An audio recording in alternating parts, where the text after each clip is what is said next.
Welcome back, everyone, to Gridlocked and Loaded, our Alliance Tournament show. The Alliance Tournament is over. We are here for one more time, and for this last show, I have many guests, actually. Although you will only see two of them for now.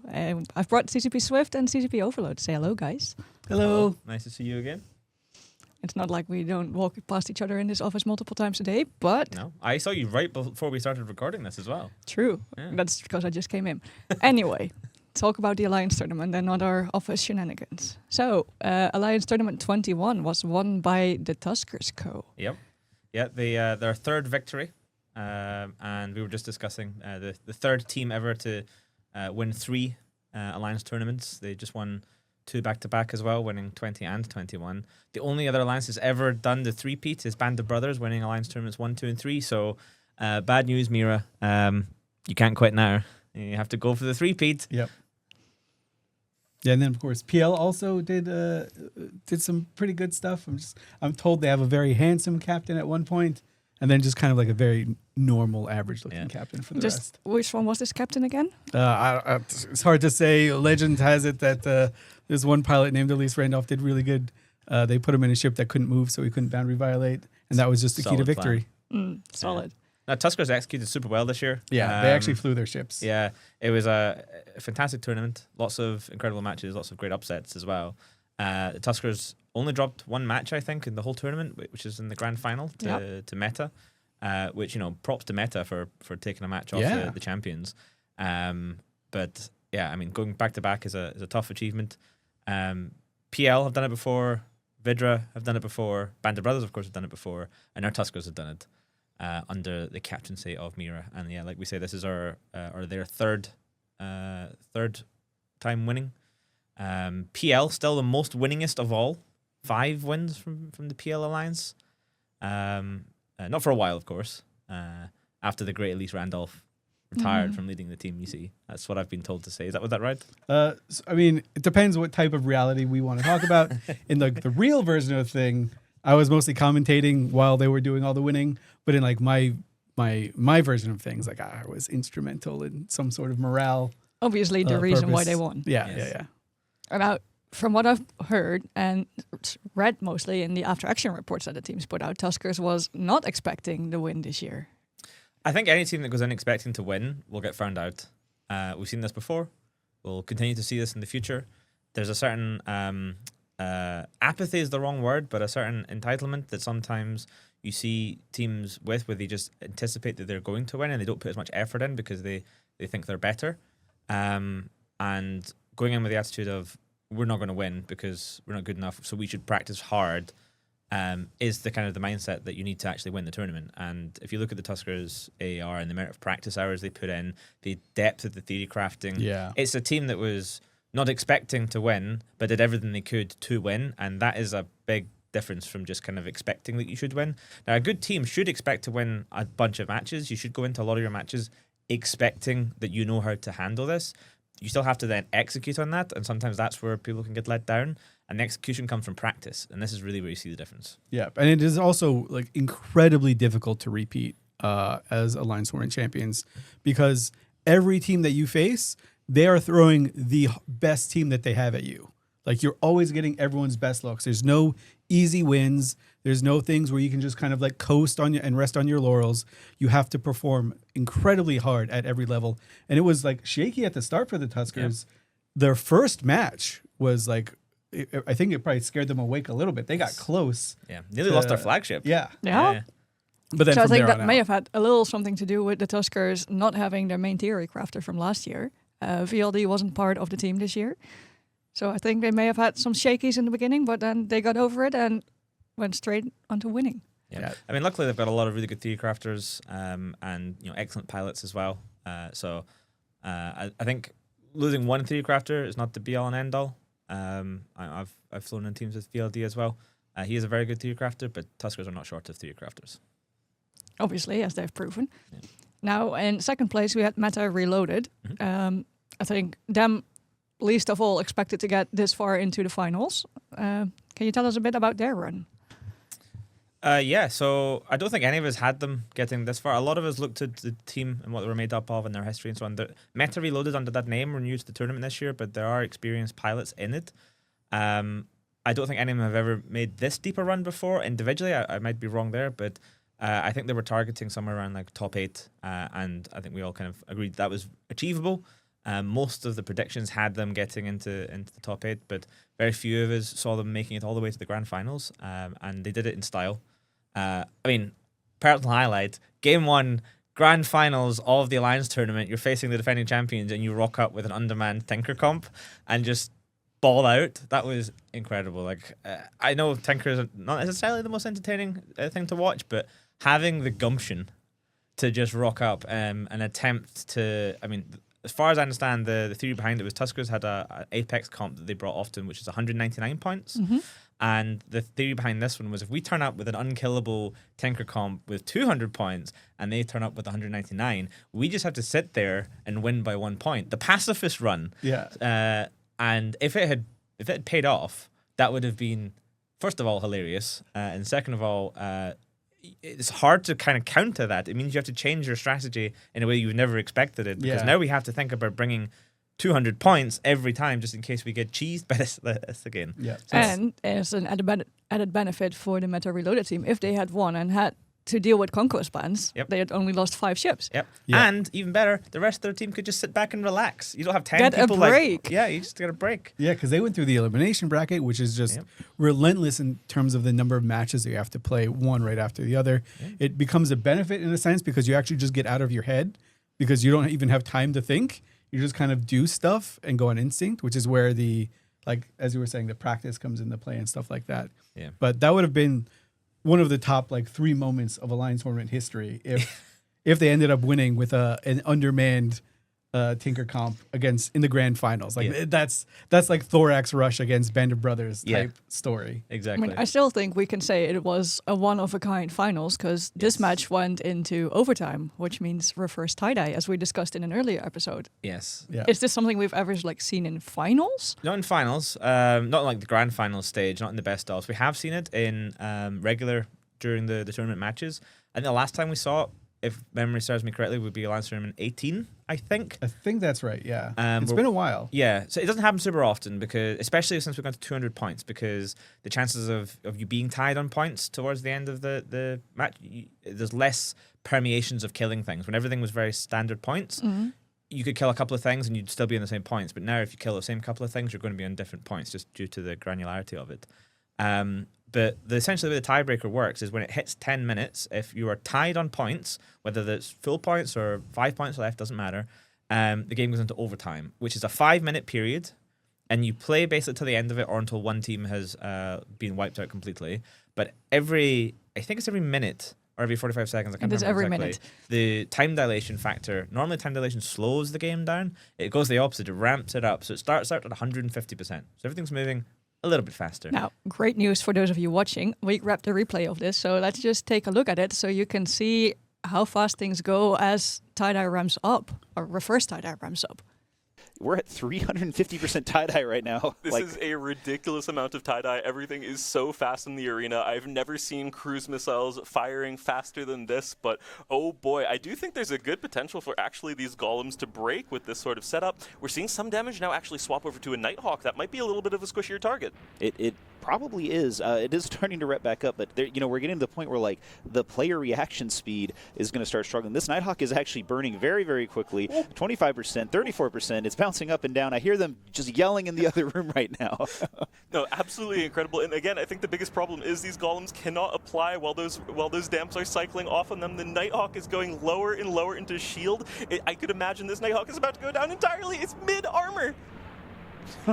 They're losing their minds out there. And there it goes. The Nighthawk Oh, goes no. down. The reverse tie-dye. It looked like the ships might have actually floated a little too far away from each other. That that gives it to Tuskers unless somehow Meta Reloaded can somehow pull this off and get something down. But, you know, Tuskers, I think they might just run away at this point. They're like, all right, cool, we did it, guys, and start flying backwards. Absolutely amazing stuff from the Tuskers. Oh, showing never they can mind. break one night off. There's the next 500% tie-dye. Now it's just the masterclass of showing what all of their own missiles can do. I loved the attempt here from Meta Reloaded. I loved what they were trying to go up against one of those 199-point comps, which it turns out comps that you could bring like that, 199 points, are perfectly serviceable, but there are certain edge cases where no ships die and you can lose to that, but narrowly avoiding that is the Tuskers here.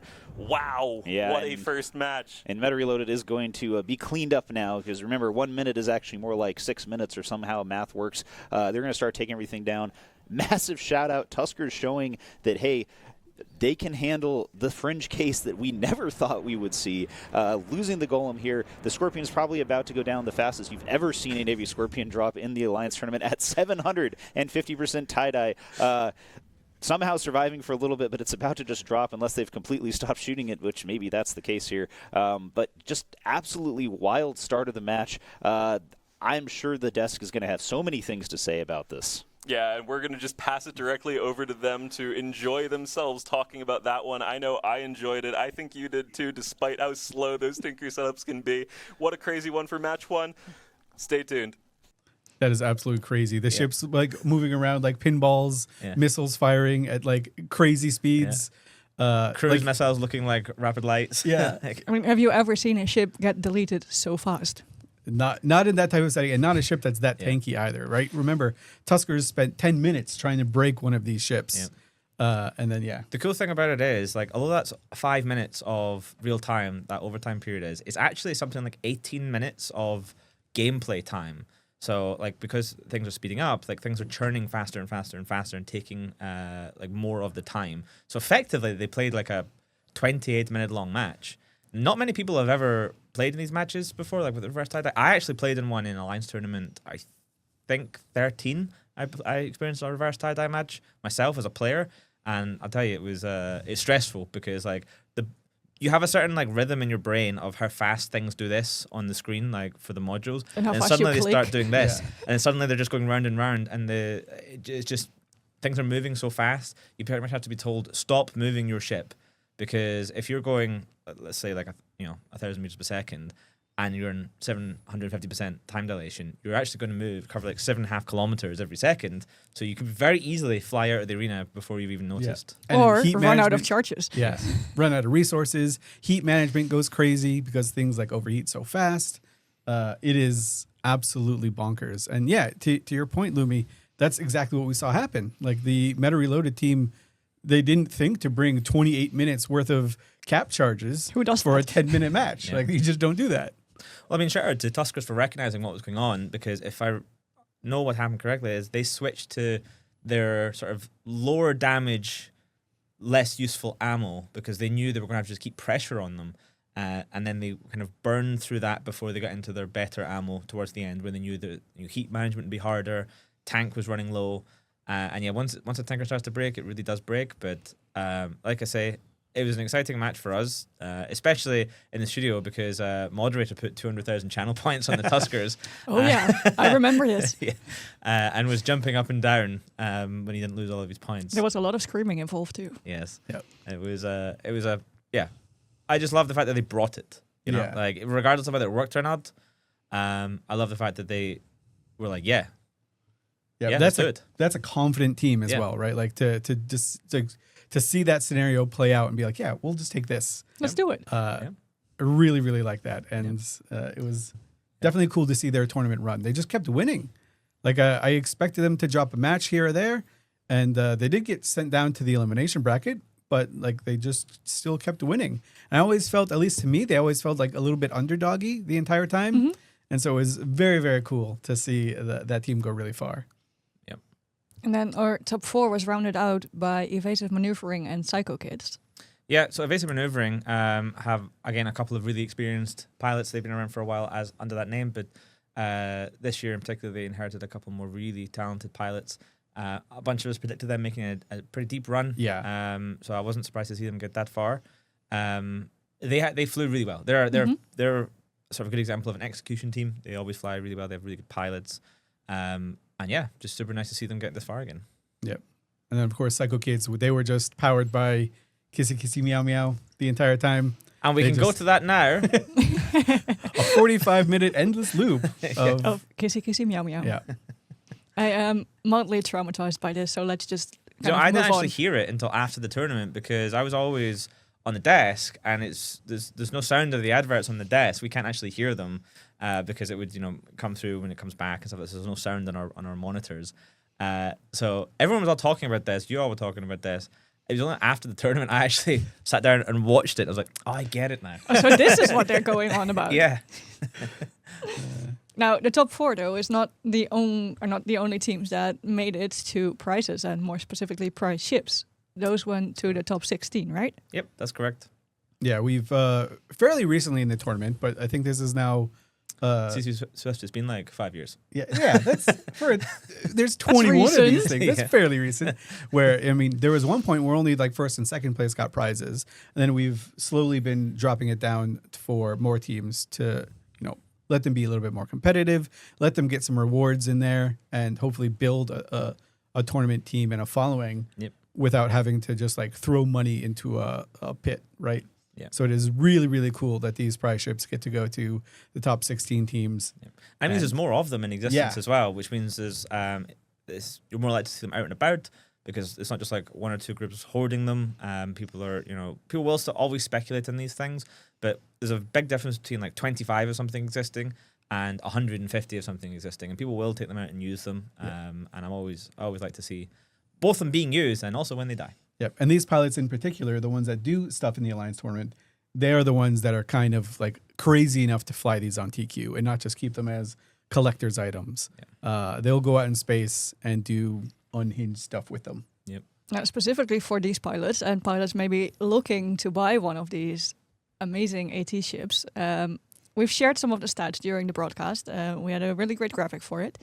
This time, though, I've got CCPB and CCP Jötunn in our other room, and they are going to demonstrate what they fly like. You'll see, I think, a barrage of missiles, if I'm not mistaken. Yeah, it's going to be a trip. Enjoy. Hello everyone, I'm CCPB and I'm joined by CCP Jötunn. We're going to look at the AT ships and go over the updated stats on them. How are you doing today, Jötunn? I am well, Mr. B. I am so excited about this. We had a chance the other day to sit down and kind of play test these a little bit while we were trying to... You've done a lot of work. I want to be very clear for the audience. If you don't know this, Mr. CCPB has done a lot of work on these ships. I'm going to cut you off and say this has been a team effort. A team effort, but... Tons of help from CCP Kestrel, the rest of the community team, Hell yeah. and other people here as well. But getting a chance to get our hands on them for the first time and see how they fly, see how they interact with other ships. Yeah. Because, I mean, you want the AT ships to be strong without feeling like game-breaking. And I feel like we've struck in a good balance here, so let's talk about it. Let's actually start going over, first of all, the updated stats and some of the changes that have happened since people learned about them that Thursday before AT. And let's just start with the Skua. We're going to go over just what has been updated from what you guys saw in the stats, that very, very early work in progress version of them. We are now sitting at 7 high slots, so it's got an extra high slot from what you guys saw. This is so that it can have 5 rockets, 5 light missiles, depending on what you want to fit it with. But you can also rock a probe launcher on top of a Lynx, or you can run double Lynx if you want to sacrifice a rig for that. This ship also gets an extra mid compared to the Jackdaw. That is so that you can have the MJD, because this ship is a merging of command destroyers and Tech 3 destroyers. So it's a Tech 3 command destroyer, even though we're still just going to call it a T3D. If I go over to the overview and see the actual stats on it, you're going to see that this is now 6% bonus to rate of fire. This was 3%, so it's gotten a bit more oomph when it comes to the damage. And this is a per skill level bonus. These two things here are still the same as before. The reduction in reload time and damage, module heat damage taken. It, of course, has the other set of bonuses from command destroyers. So it can fit an MJD, command links. Because it's a Caldari ship, it can fit shield and command to info links. Has bonuses to those. When it comes down to the roll bonus, Of course, it has fitting for command bursts, and it actually has power grid and CPU. It's kind of missing here. I'll make sure I get it fixed. Of course, it can fit MJDs and command bursts. When we come down to the miscellaneous bonuses, these here are still the same as they were before. We have a 33% bonus to light missiles and rocket damage. And what really sets this ship apart is when it gets down to the modes. If I quickly go over to attributes, this ship is virtually the same as a Jackdaw. It is not faster. It is not. It doesn't have further locking range. It doesn't have better resists. But what it sets it apart is in these bonuses down here. So first of all, it can swap modes every 2 seconds. Yeah. Which is considerably different than a 10-second mode swapping ship. So this can very quickly hop between modes and kind of play around with, kind of juggle the modes in a sense. The defense mode, it still has a 33% bonus to resists, 33% bonus to sig radius, 0.3. But it has now an elevated 66.6% reduction in shield recharge time.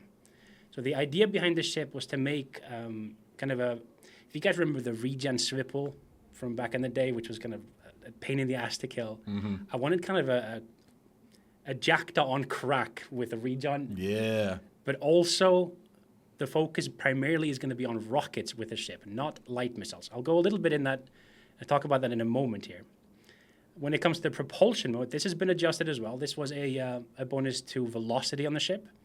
And I got really good feedback from the community that having a bonus to propulsion modules instead would actually make juggling between modes a lot more fun. So you can run like an overheated micro-warp drive cycle, go into damage mode, shoot at a bunch of missiles, rockets, and then go back to the propulsion mode before your next cycle happens and kind of juggle both of these things at the same time. It has the same inertia modifier. And then when it comes down to sharpshooter, this is when things get a little different with it as well. It still has the normal range for light missiles, as a Jackdaw does, but a 250% bonus to rockets. Yeah, that is an. I want to. We're going to talk more about the Skua as we get into actually, kind of looking at it a little bit more in depth. But I want to be very clear about what that rocket bonus actually means. That means that you can throw rockets out to 50, 60 kilometers, depending on your ammo type. It's 30 with rage. Yep. It's 35 with faction and 50 something with 54, I think it was, with javelin. That's right. But it's a close range weapon system, and you can make it behave almost like a long range weapon system. Of course, if you want to sacrifice a mid for like a guidance computer, or there's other ways to get them to go even further. You can get that close range weapon system and do quite a lot of damage with rage ammo, pretty damn far. Yeah. Yeah, it feels insane to watch, like, because rockets you're used to seeing rockets kind of like a flurry of damage between you and another ship sitting right next to you at like 9 kilometers. Yeah, or seeing right? that same thing shrieking across 50 kilometers is actually unhinged.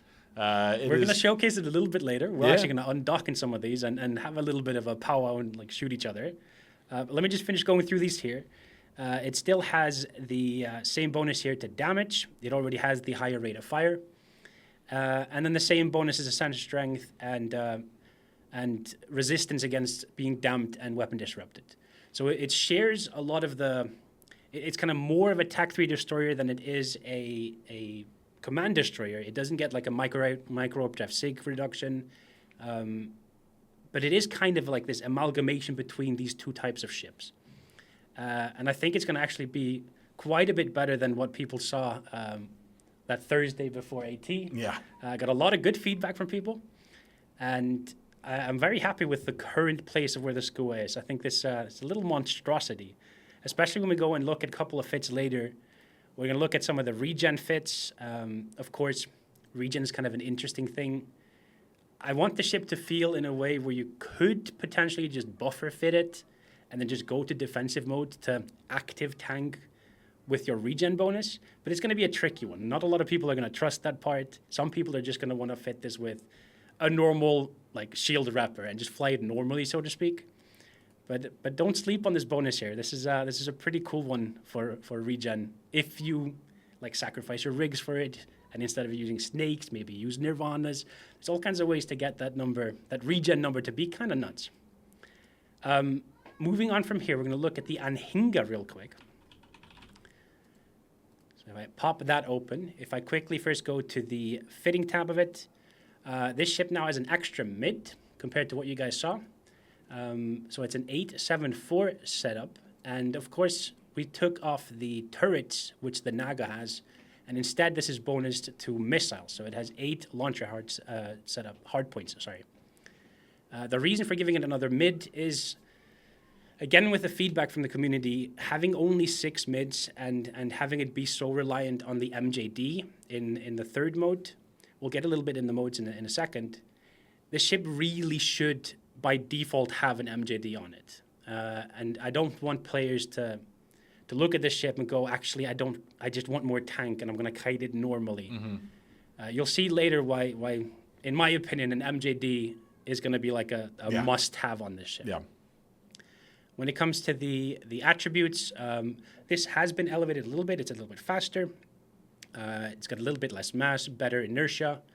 And then it gets an inertia bonus in the third mode as well. We'll go over that later. It has slightly more target range. And it has a bit more shield, but it doesn't have like the best shield of all battlecruisers. It is considerably higher than a Naga, though, and other attack battlecruisers. Moving on to the overview of the skills. This is the only ship in the game that has both explosion velocity and explosion radius as a bonus per level on its ship. Most ships, when they have an application bonus, will have either. They'll either have an explosion velocity or radius, and that's going to apply for cruises and torpedoes. But the roll bonus is going to allow it also to fit rapid heavies. So you could have rapid heavies flinging around with those from pretty cool ranges. So it has a reduction in power grid, so that can actually fit them. Being an attack battlecruiser, it's using battleship-sized guns, or weaponry, I should say. And then, of course, it had to have all 3, right? We wanted to see it, and I kind of wanted the ship to be kind of debated whether rapid heavies would be the right way to fit it. Someone's going to go, no, you want to rock this with cruises and be much safer and further away. And someone else is going to say, no, torpedoes are the way because you can do this and this with it. And I think it's going to be interesting to watch how people discuss that in the future. Yeah, they have. I mean, it's very different engagement profiles. Completely, it changes the ship. Yeah. But because of the way the Anhinga is built, and you're going to see a lot more of this once we actually get out there and start to toy around with it a little bit. It feels so much different than most other ships in this role that I'm really interested to see how people play around with not just what the engagement profile looks like from your weapon system, but also from just the way the ship is built, like from the ground up. It's going to be very cool. Yeah. It has a reduction in CPU as well, so it's got fitting for both power grid and CPU. Now, it could have gone and done individual levels for each one of these, but I kept them just uniform. So it's going to have a bit more power grid and CPU than you really expect, because torpedo launchers are kind of hard to fit. So if you're rapid heavy fitting it, you're going to have a substantial amount of extra fitting to play around with. It is, however, a little difficult to active tank fit this and have torpedoes, but we can get into fits and stuff later. This ship also has mode switching, just like the Skua, which I think is very interesting to have mode switching on something that's not a TAC 3 destroyer, but is a battlecruiser, an attack battlecruiser. Yep. But it can only do so every 10 seconds, which is like the norm for mode switching. The Skua is going to be the king of juggling these kind of modes. If we go into the modes themselves, they are for the most part the same as what you guys saw on right before for the AT. What I envision is that people usually stick in the tertiary mode, where it has a reduction in MJD, reactivation delay. So that's kind of the bonus that Marauders used to have that got yoinked off them this summer, thankfully. But it actually feels really good on this ship. On top of it, you have an inertia modifier in this mode. So when you're jumping around, and you can very quickly align and change where you want to jump to next before the cycle finishes. And the cycle finishes really quickly. Yes, it does. If you're using like the Sarasher MJD. We can look at all of those things in just a moment. But if I go back up to the primary mode, this is your kind of inspired by the cavalry raven of old. This is going to look kind of weird at the start, but we're going to show this off later, and you can do some really fun things with this. It's going to increase your lock range by 250%. So you're going to be able to lock to 300. The ship still has just the natural lock of all ships where they cannot lock further than 300 kilometers, But you won't need a sensor booster when you're in this mode to lock that far. And this mode is funky because it slows down your missiles. And usually that's not a good thing. Usually you want your missiles to be fast to catch up with your target so they can actually kill them. But what it gets instead, it gets a flight time bonus. So the missiles will trundle along for a very long time. And if you put cruises on it, for example, it can get to ridiculous ranges that the missile can keep following a target around. But the idea behind this is that you can be in your third mode, you might over jump too far, and then you just go into the first mode and clip dump the entire thing you have. And those missiles will come as like a cloud of death towards your target. Yeah. And if your friend is tackling that target, then good luck to him. Yeah. Yes. My God, yes. Yeah. Moving on to the next bonuses here, it has a 25% bonus to all of the missile launcher's rate of fire. And it shares that with the third mode as well. So the third mode and the second and the first mode, they both have the same damage output, but just very different behavior of the missiles.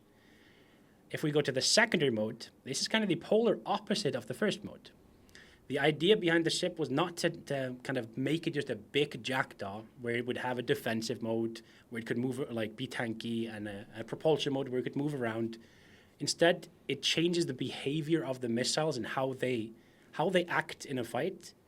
And the second one is going to increase your rate of fire by a huge margin. You're going to have a 50% bonus to rate of fire, and you're going to have a 50% decrease in missile flight time. So they're not going to go nearly as far, but you can like very quickly throw out your rapid heavies, your torps, your cruises.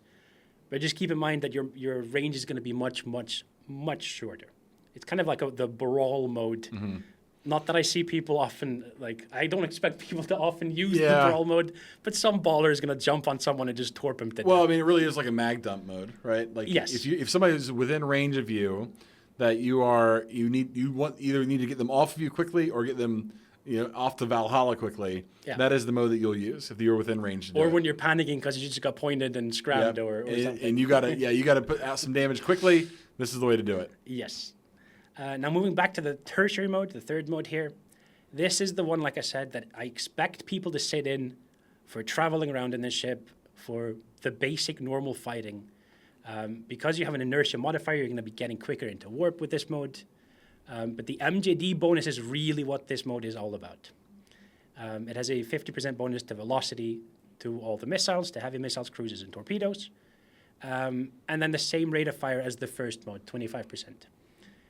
I think that's enough talking about them. Yeah.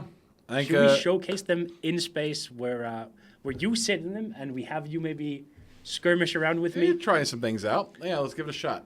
I think first if I get you to hop into the Skua. I am in the Skua. And we have all kinds of things we can test, but we're just going to stick now for like a basic DPS fit with a complete buffer fit.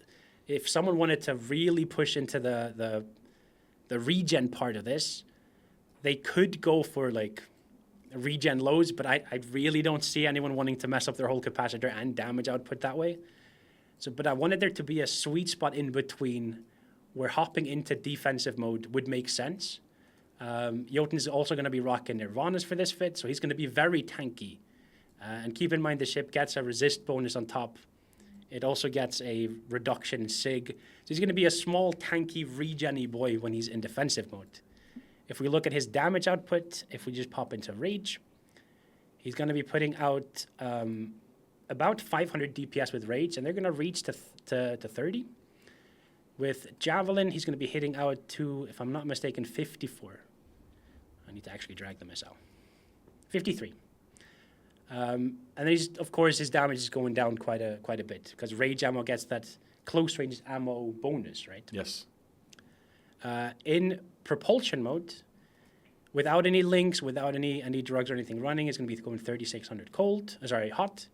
And if done correctly, you could get a cycle off, hop into sharpshooter, keep shooting, go back into this. But it's going to be interesting to see people master the jumping between modes But I'm sure if some people are excited by that part. For this first engagement, I'm just going to hop into a retry. Are you already undocked? I am undocked. Let's get the job done. I think as soon as I see you, I'm just going to try and ram you, Okay. and I'm going to regret it quite quickly. What have you got loaded? So right now I've got javelin loaded. I could sit at some range with I see you appear. I'm like, oh my, that's a retribution. That could get spicy. I'm gonna go into propulsion mode real fast. 2 seconds to get into propulsion mode, by the way, which is pretty nuts. Oh, and I'm being aggressed by this bee over here in this retribution. So what I'm going to do is I'm going to get myself some range. I want to get out here a little bit further. And then I'm going to switch over to the sharpshooter mode. Oh, I see you're coming up on me fast. Okay, that doesn't matter. I'm going to go there, and then I'm just going to start throwing rockets. I'm going to preemptively start burning away because I know how this is going to end. Yep. And now I'm going to burn back towards you. But see, you can burn away. I've still got another 13 kilometers on top of you. Still being hit here. I Yep. think I just got out of your range now. Yep, just now you're out of range. But you are definitely putting pressure onto a frigate. Like getting close to a rocket ship that's flinging this far is going to be quite spooky. And there's a few fits that can get the rockets to go pretty damn far. Yep, and the thing about it too is that because you mode switch so fast, if something were to get out of range like that, all you have to do is just quickly switch back to your other mode, and then you're off in a jet, right? You are so much faster just from switching, and you have sharpshooter available immediately afterwards, right? Like right now, I'm out of sharpshooter. You're still in range of me with javelin, FYI, and I can. But let's say that you're getting up here on top of me. No big deal. Swap back to there. Swap to, let's say, rage for a second, and we're just going to dive in. You've decided you want to hold tackle on me. That's not ideal, so we're going to do this instead. I don't think I'm going to enjoy the rest of this fight since I've capped myself out too. Oh no. Yeah, this is this is where it gets so spicy, right? Like even with rage 30 kilometers with rage rockets is kind of nuts. It will absolutely shred any kind of tackle that you run into. I'm going to stop shooting here because I want to try out the defensive mode as well while we're sitting here. So with you being completely buffer fit and having nirvanas, I barely even made a dent into Yeah. you. And that was without ever touching defensive mode, Yes. to be very clear. Without ever touching defensive mode. I think I need to hop into something bigger to actually put a dent on you. Go ahead and I'm do going it. to be burning up to the station real quick and docking up. Okay. And maybe I'll undock a nightmare. A nightmare. Yes. Okay. A nightmare certainly would be a little juicier. Much juicier. The Skua, of course, balks at no nightmares. Maybe a little bit of at a nightmare. But I want to talk a couple things about the Skua while I've got it here pulled up. First of all, this is a beautiful ship. We were talking ahead of time about how much fun it is that it's got logos slapped all over it. I find this immensely appealing that they've gone full corporate sponsorship mode. You see the Propel Dynamics, expert housing. The Mercantile Club. I noticed that the Thunder Daddies is not on here. A little bit of a disappointment, but you can't win them all. And just the way it looks when it changes. So you can see these effects here on the wings. This is again in sharpshooter mode. These running red lights, super super cool. When we switch down to propulsion, you're going to see everything kind of close up. Obviously, we'll be zooming in propulsion mode. The lights change color. We're back to the green now, which is also very cool. And then when you go to defensive mode, that's when the little flaps come out. The lie-dye flaps on the side. And look at that. These defensive mode actually pretty fitting considering what we're about to run into, which is a nightmare within scorch range. That is right. I have undocked. Just getting my module set up here. So what I kind of want to showcase with this part is I'm going to try and shoot you down into some lower part of your shield. And I just want to have you in sharpshooter mode. So as if we were fighting. Yep. So we're in sharpshooter. We're blasting away at each other. Now I have links up, so I have a little bit of extra buffer here as well. And I have my harness running. So we're fighting, we're doing our thing. And at a certain point I'm going to say, okay, this is a little bit too much. I need to mitigate some of this damage, right? For now, stay in damage mode. I want to get closer. I'm actually trying to get in conflict range of you. Okay, I'll burn up towards you a little bit. The peak regen is going to happen here at 33%. So right now, if you were to swap over, you're not going to see a huge push of the shield there. Right. Of course, if you were being webbed and held down properly, if you're being nuded, of course, I could turn off your hardeners and things like that. But I'm just going to try and get close enough to web you here and swap over to conflag and get you a little bit lower. Still can track you. Okay. But as soon as you go into defensive mode, you're going to be a smaller signature. Go ahead and stop my ship here to give us the best indication of. I got myself a little too close, so I'm missing like a noob. It's okay. It's okay. Let's actually get tactical. And that's the other thing about the defensive bonus too, though, is that you get the sig reduction, Yes. which is a huge deal. And resists. In resists. And yeah. your regen's going to go pumping up there. So if we wait for you to be just under 50% here in a moment, and we get you then to swap over, you can see the ship already is kind of regen a little bit. That is just the fact that you have Nirvanas and So we're going to hit defensive mode now, and we're going to try and get our speed up just a little bit. And what you're going to see is, without too much effort, we're going to be able to absolutely just tank this damage. The regen is nuts. And this is, again, with the prop off, are you shooting with conflag? I am shooting with conflag, yeah. Yeah, with conflag, we're going to easily hold here at 50% without too much trouble. I mean, even just a slight bit of movement too. I mean, we're prop off, and we're already back over 50%. I mean, it does not matter. The Skua is just so unbothered. It's in its lane. It's very demure, very very unconcerned. I mean, he's just chilling. Now with regen fits in general, if you go all in for them and you go for regen lows as well, you're gonna do very pitiful damage. And from my experience, I've messed around with like regen low keys and stuff. You're just kind of waiting for more things to come and catch you and delaying the inevitable. So some kind of a mix between, leaning into the regen. He's got Purger rigs there. But you could completely ignore that part and just go, no, actually, I don't trust it. Because if I do break, I have no agency over like bumping myself up and boosting the damage that's incoming here. Yep. So it's going to be interesting to see what players go for here.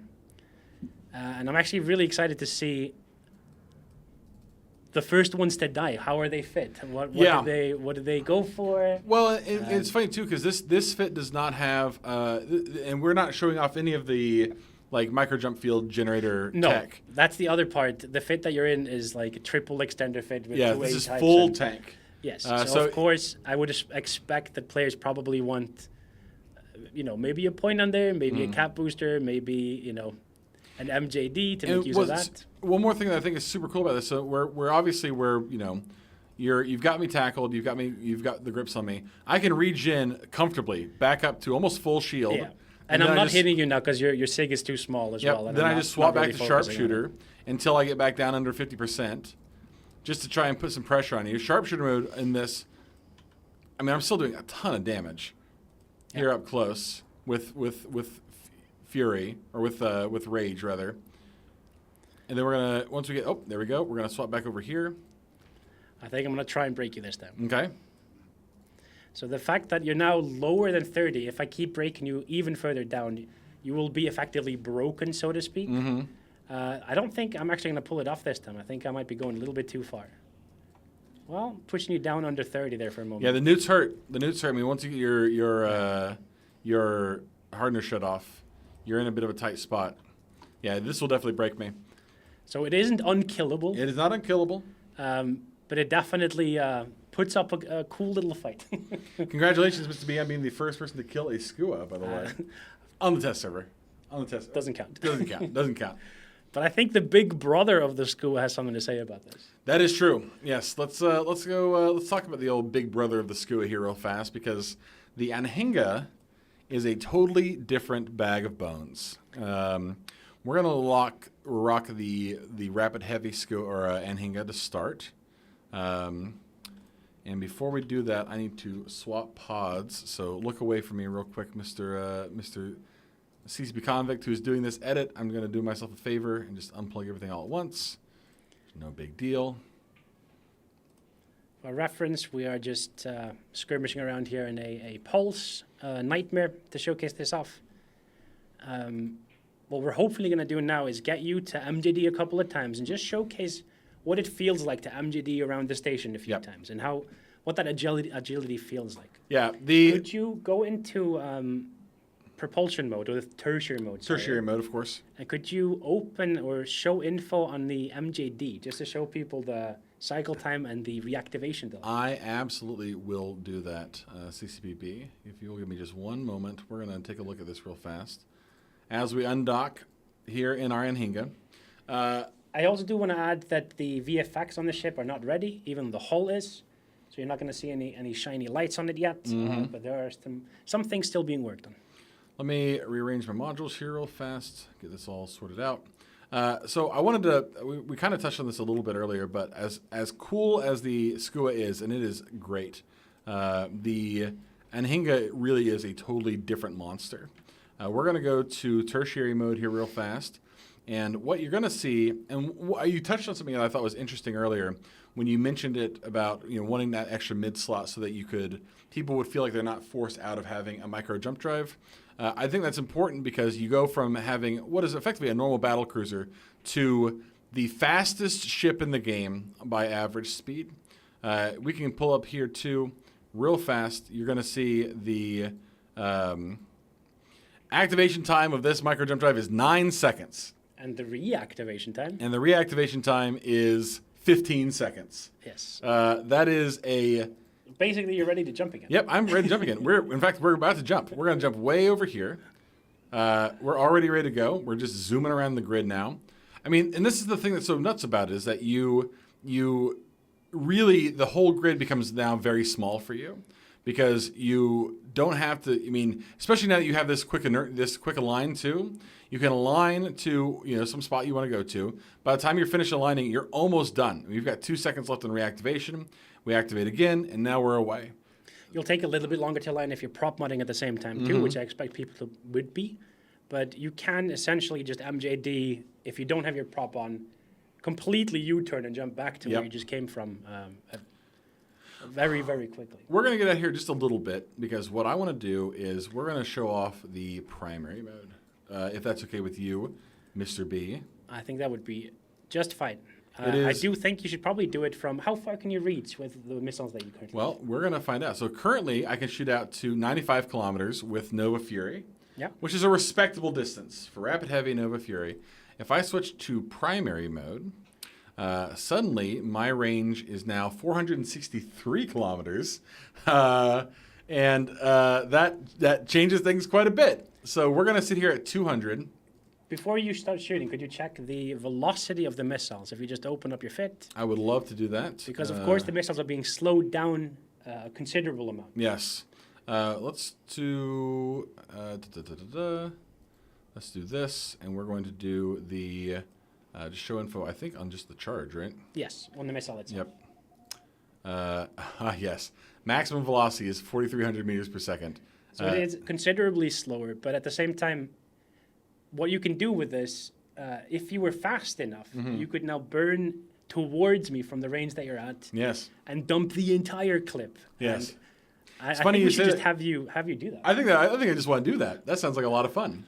I'm just going to lock you up, which I can do from this range because I'm very far away. I'm going to prop on. I'm going to get up to speed.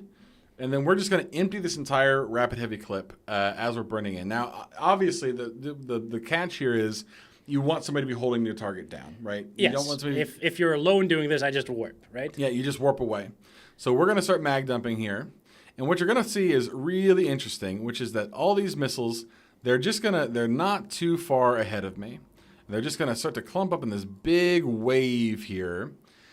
And the thing about the Cavalry Ravens, for people who are maybe too young to appreciate what the Cavalry Raven was, the thing that the Cavalry Raven did really well was that it was so much damage all at once that people didn't have time to react to it, right? Yeah. Normally in a fight, you can tell that you've been primaried, you see a red box, you see damage coming in, you can broadcast for reps, you can get your own rep ready. Cavalry Ravens apply so much damage all at once that there's no... I think it's landing. Are we here? Yes. Yes, So, we are here. but what I see coming in is just an absolute wave of missiles. Yes, a wave of missiles that does not end. It is truly so much damage all at once, and this is just with rapid heavies. I mean, this is rapid heavies against a nightmare. It gets even nuttier when you start to talk about when we start talking about the torpedo fit we're going to see in a minute, where Yes. those missiles all. I mean, you think this is The nuts. big difference there as well is that torpedoes, they fly slower as well. Mm-hmm. And they're not going to be going 4K when you're in primary mode. They're going to be going about the same speed as you're currently burning. I think they go about 1,500 if Yep. you're using rage. Yep. So I was able to survive this, but if you had been shooting one missile at a time from Yep. 90, I could have easily tanked this. But you were able to compress all your missiles together into like one big volley, so to speak. Well, so here's the thing now. Now that I'm in range of you, obviously, I'm up in the mix now. Now I'm in range of mode number 2, secondary Yes. mode. So I'm going to prop over towards you, and now we're kind of in this kind of brawl configuration now, a little bit brawlier. This is a dangerous range to be in for a nightmare. So we're just going to hit this and let mode 2 do its thing. And what you're going to see is that this is a lot of damage really fast. It is just throwing rapid heavies out. That rate of fire bonus is huge and is very difficult for. And you're just going to have to try and tank through it. I think without cap boosters, I'm not going to do too well. Yeah. But at the same time, you are also now much closer, and most people wouldn't fly their AT ship this close to a They would nightmare. not. No. I think I forgot more boosters here. I think I I probably think you will tanked through survive. this. Yeah. But I really want to showcase the torpedo version of this too. The torpedo version is based and torpedo pilled, as they say. So we're going to burn over here to the station real fast, and we're going to jump in here and swap out to our torpedo variant of the ship. The torpedo variant is very fun for different reasons. I don't think it's the normal way to fit it. No. It's gonna be very situational. No, you got to be a real sicko to fly this ship this way, I think. Yeah, you need something to deal with all the light tackle that you could encounter. Yep. But you could deal with some heavier targets in a really funny way. I'm gonna go repair up and just let you go to range again. Yep, go ahead and do that. We're going to go ahead and undock here real fast. I think we're still using the same Hydra set we are. Yes. Yes. So we're going to undock. And we're going to, I'm just going to hide these passive modules. I don't need to see them right now. And we're going to set our stuff up real fast. And like before, we're going to get out to range using the tertiary mode.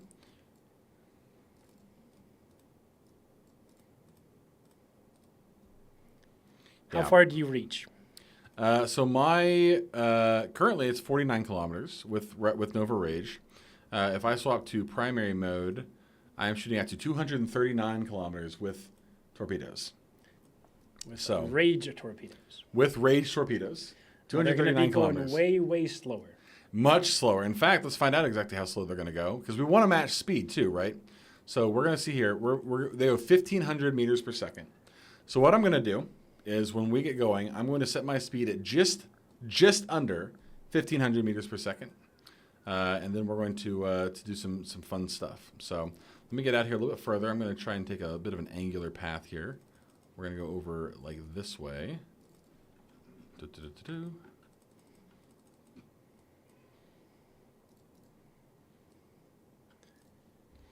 All right. We're going to lock you up. Which we can't do right now, actually, because we're in the tertiary mode. There's no locking up. But now here we are at 187 kilometers. And now we swap back to primary mode. And now I can lock you because my lock range is nuts all of a sudden. So we're going to prop on. We're going to turn about. We're going to come about.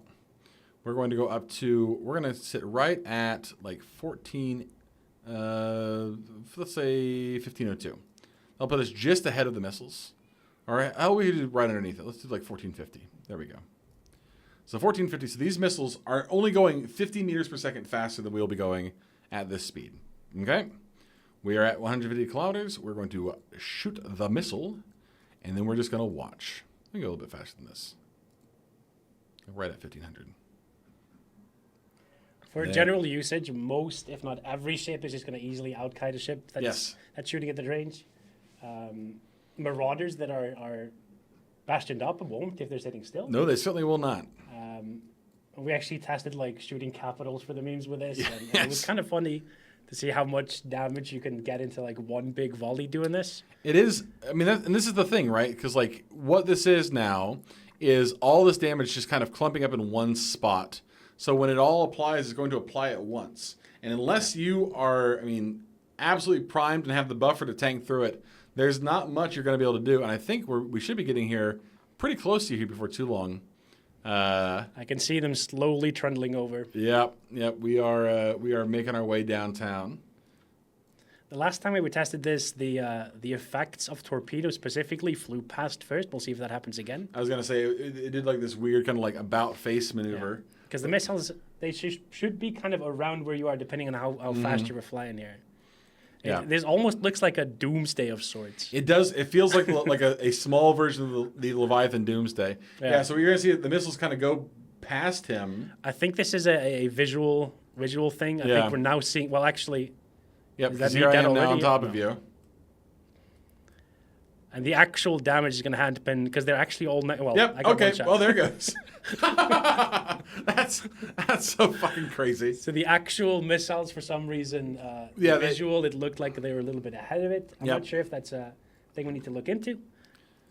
But they were next to you. Next to me, yes. The actual damage was all stacked up next to me, which is kind of nuts. So...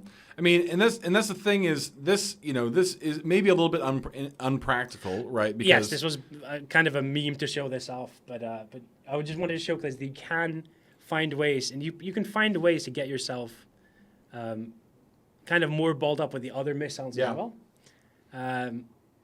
Of course, I was just sitting still. I wasn't prop modding. I had my hardener on, but it didn't really matter in this case. But you're right. I mean, if you have a marauder tackled, if you have a battleship tackled, and you have the option to sit at 300 kilometers and throw torpedoes or cruise missiles at truly insane ranges. We're not even talking about cruises. We're just talking about torpedoes.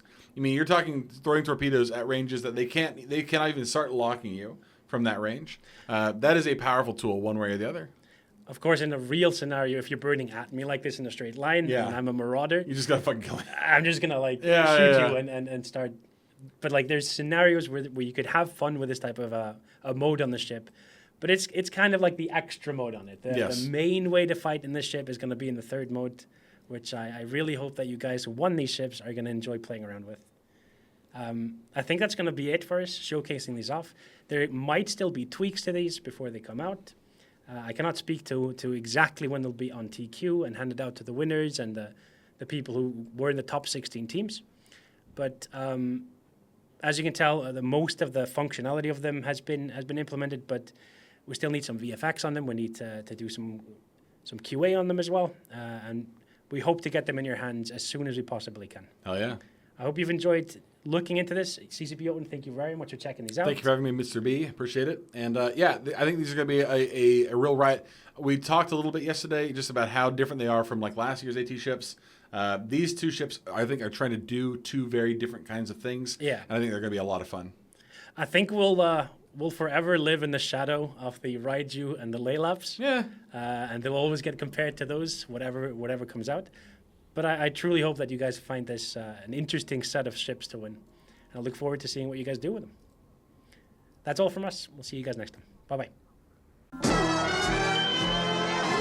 All right, welcome back. I hope you enjoyed that show of the prize ships. Yep. Yes, they look so good as well. And the Anhinga specifically flies so uniquely compared to every other prize ship we've ever done. Like a lot of the times, the prize ships are just like amped up versions of an existing ship.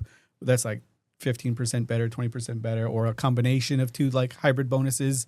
This thing's kind of all new, right? The mode switching for a battle cruiser, the type of stuff that you can do, like the Cavalry Raven inspired attacks, the mobility, the ease to just screw up by just MJDing in the wrong direction. Love it. That's the best when people like you said this before, CC Swift, but EVE Online is a game where, in theory, you kind of always know most of the variables, and if you do it right, you don't lose. But people never do it right, especially in like tournament settings, especially when you're flying like a really expensive ship and you get the shakes and you click the wrong thing or you align to the wrong planet, and then like when the FC fleet warps you all off and then you're still turning and everyone else is gone and you get tackled. It's the mistakes, and people will make mistakes with these things. So yeah, that is one thing that's a great lesson just to take with you in EVE for everything that you do. Is it's like very easy to assume the person on the other side of things is going to fly perfectly. But nope, they always screw up. Yep. Even the best pilots screw up. Yep. Regularly. Yep. Ain't that Everyone's fun? bad. Yep. We saw it in some matches in the tournament. There was one in particular, I can't remember who it was, but one of the team, I think it was Odin's call. Sorry, Odin's, if it wasn't you, but someone warped to the sun in the system instead of the arena, and they were in a kiting comp. So when you warp to the sun, this is an illegal warp, so you get teleported by the GMs 2-0. And if you're in a kiting comp, this is the last place you want to be. So that's a big mistake. Like they messed up, and now this ship can be tackled, and you're going to lose an important ship in your comp. But he managed to recover. He managed to basically MJD back behind his own team and get back in position before the enemies who were also kiting could get him tackled away. So he saved it. But that's a perfect example of like, even if you come in and you do everything perfectly, it just takes someone to warp to the sun by mistake, and you maybe throw away your entire game. Yeah, and I think we actually saw a couple teams do that. There are a couple of like move to zero type things that happened. I just remember happening to one of the top teams is what I was trying to I think even Meta Reloaded did in one of their ships too. I can't remember. Noobs.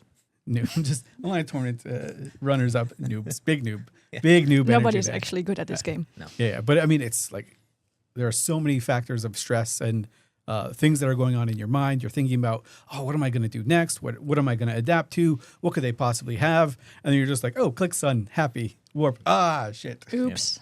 Yeah, the game, and by extension the tournament, is a game of how you respond to the mistakes that you and others make, and how you capitalize on it, whether or not it's you recovering from a mistake that you have made because you've got the knowledge and skill to do so, or whether it's recognizing someone else's mistake and jumping on that. And it again goes both ways. Like we talked about this Tinker comp, but we talked a lot about the Meta Reloaded side. But I mean, Tusker's also recognizing what was going on, what they had to do under that kind of pressure in a grand finals is also to be lauded. It is recognizing what's happening. Oh, you've done this. Okay, how do we respond to that? And that kind of mindset and thinking is what sets apart the top teams. That is really well said, actually. That like responding to the mistakes is definitely what EVE is all about. And as a microcosm of everything EVE, the tournament is definitely all about. Yep. We see this in practice a lot when there's like two rush comps coming up against each other.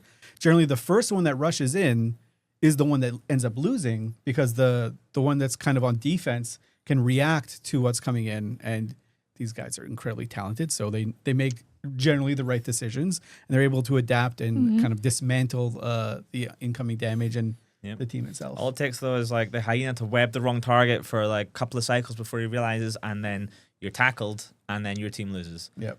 That's sometimes it can come down to those razor thin margins. So it is. And sometimes this results in some really big upsets in the grand scheme of the tournament. Of course. So if you had to pick, like, what was the biggest upset of Alliance Tournament 21? I mean, I think it has to be Truth on a Light going down to Punishing Grey Raven. Like, don't get me wrong. Some of the best pilots in the game and have ever played in the tournament are in the THL team. They are an incredibly talented team. Yeah. And many people had them making not only just a deep run, but into grand finals. That was probably the hands-on favorite. If we looked at all the predictions, I would bet that is the hands-on favorite, even probably over Tuskers. THL not winning the year before, people still kind of rank them higher than the Tuskers. Like they have that much knowledge and skill. So we talked about this earlier on about people expecting a team to win. I don't necessarily think the THL are the type to say we expect that we should win, but they would know that they should expect to win. Like they're not at least some matches. Yeah, they should know like we are good enough to beat pretty much every team in this tournament. We have the knowledge, we have the skill, we have the execution. We know that, they know that, their opponents know that. Pretty much everybody knows that. They are that good. So when a team comes along and upsets them, it's a big deal. When you see one of the GOAT teams get knocked down by a relatively new team, it is unexpected. It is exciting. It's dramatic, and you can't help but root for the underdogs. Like you just can't. Yeah. It was kind of amazing to watch in that first match between Truth on a Light and Punishing Grey Ravens. Just like you're like, oh, well, this is a really like unfavorable matchup for THL, but they're fine. They'll do it. And then you're watching a little bit more, and you're like, they're not doing it, guys. They're going to do it, right? When are they going to like turn it on? When are they? When are they going to like just eke this out by the skin of their teeth and go on to the We've next seen them one? do that so many times before, where someone makes a mistake, like we talked about, people make mistakes. Someone on the THL side maybe makes a mistake, and they kind of go behind a little bit, but then they almost always recover from it, and they usually do it in like a very skilled fashion, whether or not it's like pulling away and coming back in, or tackling something off, or continuing to like pressure with Ewar over the course of an entire match, and then winning towards the end because of that sustained execution. And I mean, I remember watching it and seeing them behind and still feeling that like they know how to get out from being behind again. They know how to, recover from this and still win. And even when it was like counting down, I was like, is this happening? Is it, are they, what am I missing? Like, what are they? There's like 30 seconds left. What? Yeah. And then, of course, they dropped down unexpectedly, and Punching Graven continued. And then that threw everyone's brackets out the window. And even the teams remaining in the upper bracket, I think, was it Meta Reloaded said that they had anticipated the whole time in their practice facing THL, and were like planning against that, practicing for it, because they just assumed that THL would get through Punching Grey Raven. Yeah. And then suddenly they dropped down, like, oh shit, now we're facing a totally different team. We need to reconsider what we're doing. They have a great segment on this in their after action reports, which you can find on Reddit. Nice. It was like, I think their mind was completely blown. They had to like half an hour before the match go back to like the theory crafting board and be like, who are these people? What do they fly? What are we going to bring? Yep. Yeah, and it's fun to see these types of like butterfly effects happen in the tournament. Really, anything can happen to throw off your immaculate planning on the way. Like Overlord, you were saying, Truth, Honor, Light, tournament royalty. Like the reason this feels so significant is because we can probably count on our hands the number of times they've been upset or even lost an Alliance tournament match. It's pretty rare. I go back to when they lost to Tempest Calcif, who would go on to become a very dominant team for 2 or 3 tournament cycles. And it's so unusual that we still, basically up until probably this year, still in their matches, commentators would reference them getting knocked down by Tempest in, I think it was Alliance Tournament 16. Yeah. That's how long ago this type of upset kind of, last time this happened. And it was so big then that we continue to use it as an example of underdog upsets over established opponents. Now I guess we have a new one. Yeah. So We have more than one even, because Truth Honor Light wasn't the only like one of the top contenders like in our minds that got knocked out, and thus will have to go through the feeders next year if they are participating again. Yeah. Yep. Yeah. This tournament in general was just like top to toe, incredibly talented and well matched. Like. I think if you go back in the history of the Alliance tournament, you'll see some skill mismatches that become very apparent. We're talking between like Alliance tournament, probably 12 to 14. There's a clear separation between the very top team and kind of the rest of the pack. And then at the end, like the people who are just like doing this for the first time to get experience. In every match, I think without like a question, every match felt incredibly competitive, and I wasn't ever convinced which way a match would swing until the final like bell was rung. It was so crazy to just see how competitive these guys are. It was really bad for my blood pressure, I will add. I was gambling my channel points, and many a times I would just sat there like staring at my screen in shock, hoping that there was still a chance that the team I bet on would win. Yeah. I too went all in on my 100 and something thousand channel points on that first Tuskers versus Meta Reloaded match, and was I nervous. Yeah, I can like viscerally remember that moment when I looked up at the screen and I was like, they've only got 5 pilots. That's pretty weird. Like, Tuskers definitely didn't expect this type of comp. I love a good tinker. I do as well. It's one of the things that people probably hate the most, because it's a very cheesy setup. But when you're going through your tournament practice, there are a couple things that you'll always have to be able to beat. One is a tinker, or at least have a plan for. One is a tinker, one's a rush team, and one's like a very strong control team. So you can game plan around it, but like every single time we always see like a very high DPS team surprise someone, or a tinker team just upset someone and be very annoying. We saw a bit of an uptick in tinkers this year. Yeah. They've been I mean, the original OG Tinker is from like Alliance Tournament 13, 14, when you could fit the logistics module to a Tech 3 cruiser, and Tengus were pretty popular. Then that got banned because it just wasn't fun. And it fell out of fashion for a very long time. You would still see one occasionally, and everyone would be like, oh, wow, a Tinker. And then, we would talk about what a Tinker is for a while, and then it would disappear again. But this year felt like certainly an uptick in various forms of Tinker, which I thought was kind of cool. It's nice to see something like that come back. They have been somewhat solved. We saw it win and lose. When they come up against good teams, you'll see them come in and try and bump them away, which is what happened. I think Tusker even won against another Tinker at one point by bumping, if I remember correctly. I know Odin's Call tried to bump a Tinker comp Yeah. and did unfortunately not manage. Yep. So, Tinkers are cool.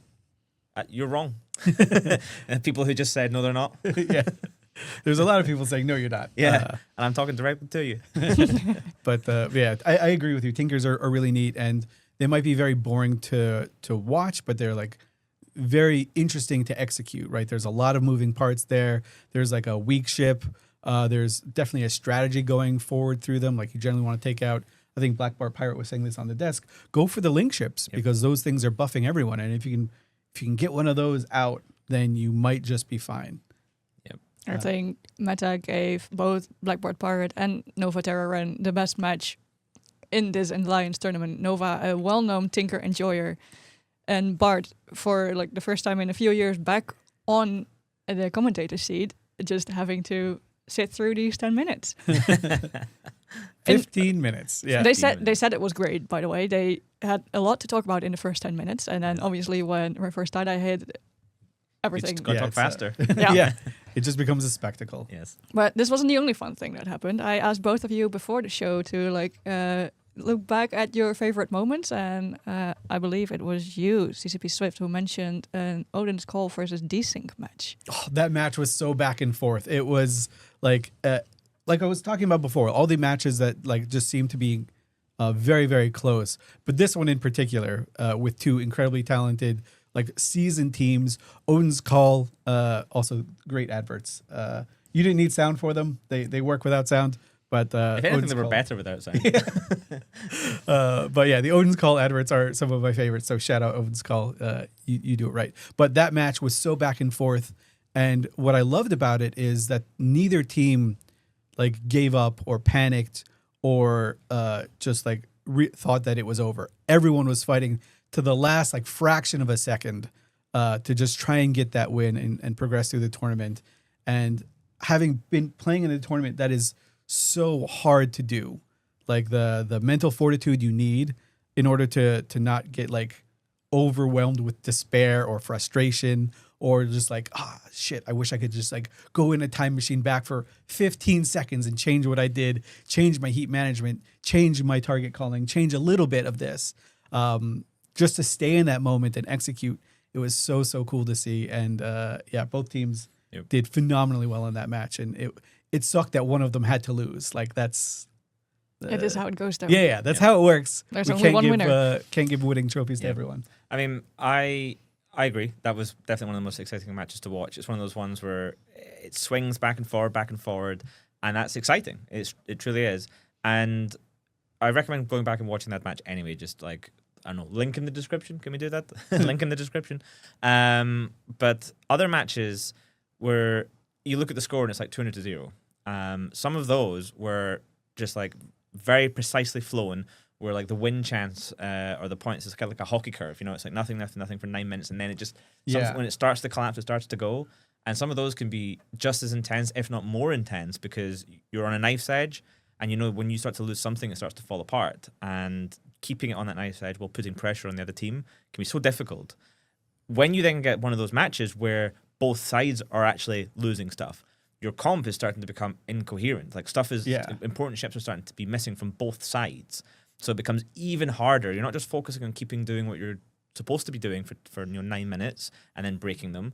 You're trying to focus on not only what you need to be doing, but also how to adapt it to the ships you're losing and respond to what they're losing, because it might be different. Yeah. And that's way harder than just trying to execute your perfect comp for for 10 minutes. Even if it is like, back and forward. Once that starts to break on both sides, the difficulty ramps up for the FCs and the target callers. Yeah, once you lose a linchpin ship, like your comp that you designed and practiced 100, 1,000 times, it's, as you were saying, it's a different comp all of a sudden. And you're just doing something completely unique and trying to understand what the role of every ship is on your side, what you're lacking and what you can do and what you can't do. Yep. It's utterly fascinating. Now, another thing that was super fascinating during the course of the tournament was to keep an eye on the challenge prediction standings. I went kind predicted of the underdogs pretty much consistently. It mostly did not pay off. I believe we had a graph during the tournament of predictions from our talent team, as we call them, with Ali Aras on one side and CCP Overload on the other side. And we made the bars go both ways, like best in losing and best in winning. It was quite funny. Ali just goes to win. Like that's what he just wants to win. I don't want the easy wins. I don't want the easy wins. I want the emotional wins. I want the underdogs. Yeah, that's the better way to go. It's way better. Similarly, why my prediction wasn't in the top 100 or so. I was going on heart and feeling, and I also, didn't want to take the win away from one of our amazing players predicting things. Exactly, so I was just like, I'll just be bad on purpose for content. That's the real thing. That's how we do it, right? Yep. Yes. Just on fives. Mm-hmm. Yeah. Now, Ali was in the top 3 for a long time during this prediction standing competition that we had. Yep. Unfortunately, some of the upsets caused Ali to miss out on this lovely graphics card over here. But someone did win it. And I think I got a list here from the top places, randomly drawn prizes, and the last place. So, which side are we going to start? Start with the top. Yeah, start at the top. Now we're here. That's what the song's about, right? All right. So, in first place, winning this amazing graphics cards that we've now got to ship far away is Petrol. And then the other top 9, well, the top 10 it was really, but first place gets this one. The rest gets Plex. I really hope that I am not ruining names here, but the top 5 was filled out by Nera Dentals, Efuli Ostas, Dirty Joe, and the Mystique, who all got a stack of Plex. So did places 6 through 10. And then we drew some random prizes. Also getting, not getting Plex. I'm reading this really wrong. They got to pick a collector's box. Ah, neat. Any guesses to which one they picked? This is for like the minis, right? Yeah. I would pick the Galente one, but probably Minmatar. I think they'd all. Minmatar was probably the most common. Actually, they went with your first guess. Both of them picked the Galente boxes. Okay. Wrong choice. You were right. Amar was right there the whole time. I'm still gonna name them, even though you think they're wrong. They can be wrong. That's fine. Mark Betancourt and El Loca. Wrong too. You can tell which one of the two of us won the Amar Secession trials, by the way. It's not CCP Swift. Not me, no. And then Amar Victor.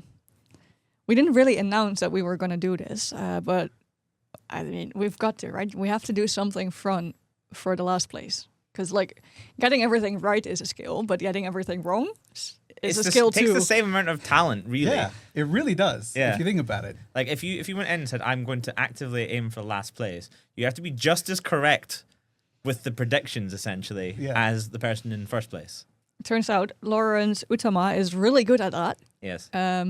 Hitting last place in this competition, and we spent some time figuring out what to do for this last place because we wanted to do something funny. Unfortunately, we didn't have an extra graphics card. What we did have, though, was a prop that we used. Well, I should say CCP Overload used quite a lot during the tournament. I think starting on day 1, where we started with a stick and a glove. Well, I think the initial band stick was just my hand. I pointed, but then the desk is quite big, and I had to your arm lean. was too short. And then I was furnished rapidly with a long stick. And then Theronth Valarax very kindly donated his glove to go on the end of the stick so that it became a pointer. And we went into Minmatar space to grab some tape to affix it together. And then CCP Troglodyte, well-known Amar enjoyer as well, furnished us with the golden ban hand, solid gold. Solid Obviously. gold. Yeah. So it's actually a better prize than this. I mean, so this is made of real gold. Now, as you can see, this ban hand has had a bit of an accident. It did have a small accident, but nothing a plaster can't fix. CCP Lumi. I mean, it looks solid to me.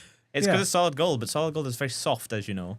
Also, you're very strong because Yeah. that's like 5 kilos. I know, I'm really strong. CCP Luby's secretly jacked, just picking up this solid gold thing. I've like just it's been nothing. lying all the time when I made you guys carry the trophy. Yeah.